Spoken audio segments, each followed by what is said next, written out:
Within a 24-hour period in March 2017, the ASX-listed company TFS Corporation went from celebrating the launch of its new brand to having a major emergency on its hands.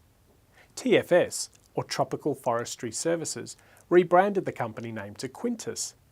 The new name reflected the quintessential ideals of purity, perfection, authenticity and sustainability in relation to Indian sandalwood grown in Australia. However, a research report by Glaucus, a short-selling company based in the US, described TFS Quintus as being worth zero, as it was debt-ridden and on the edge of bankruptcy. The immediate effect of this report was a 7% drop in the share price and another 14% a day later. This shows the significant power information has when released into the marketplace and the importance of it being accurate.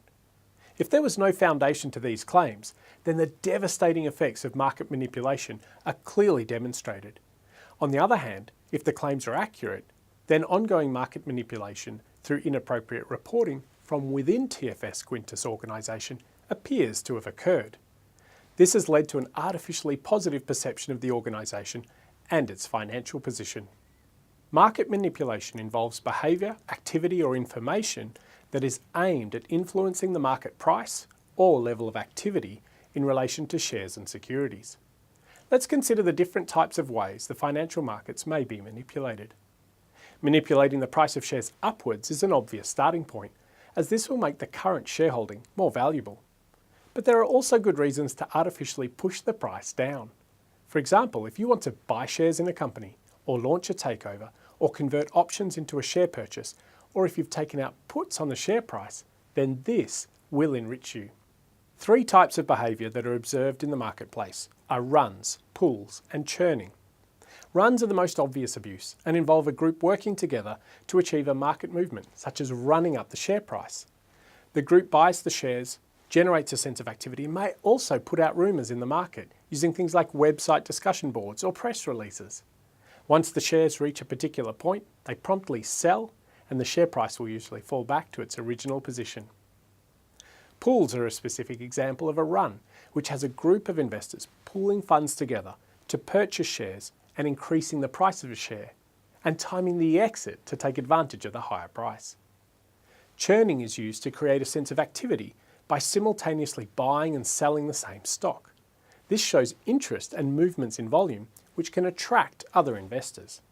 Two issues that may arise from abuse of financial markets are that, firstly, many investors may refuse to participate in a market that is seen to be corrupt, especially if they don't get equal access to fair prices.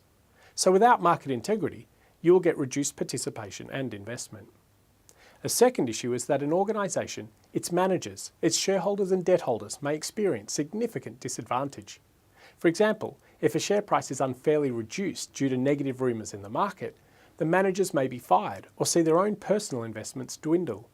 And if an organisation fails because of this false activity, then shareholders and debt holders alike will suffer financially.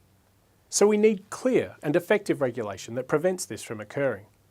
As accountants, we need to be aware of the protections that are in place and also help ensure that the people, clients and employers we're involved with avoid unethical and illegal conduct. There are three key outcomes that regulation aims to achieve. Firstly, ensuring a fair market price for shares and other securities with equal opportunity to all market participants.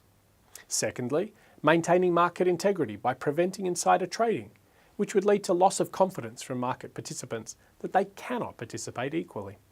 And thirdly, to minimise or prevent any financial disadvantage to the organisation that issues shares and securities, including their shareholders, debt holders and other key stakeholders. Let's consider the main areas of regulation. Part 7.10 of the Corporations Act covers market misconduct in sections 1041A to 1041K. Now 1041A defines market manipulation and prohibits a person from carrying out a transaction that's likely to create an artificial price or maintain that price at an artificial level.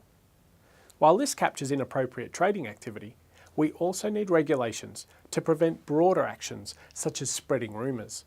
So Section 1041B prohibits any act or failure to act that's likely to create a false appearance of active trading or the price of a financial product.